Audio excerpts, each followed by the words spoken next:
আপনার কাছে কেমন মনে হচ্ছে? আসলে মেডিকেল কলেজের সরস্বতী পূজা মাগুরার অন্যতম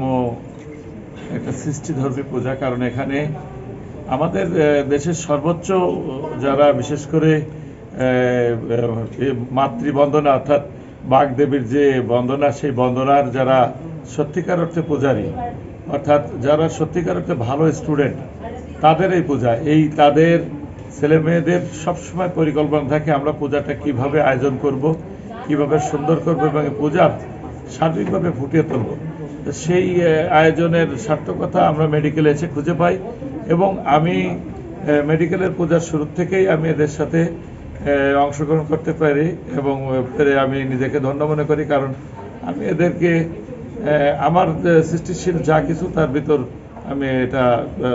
রাখি এবং এই পূজাটাকে সার্থক করার চেষ্টা করি।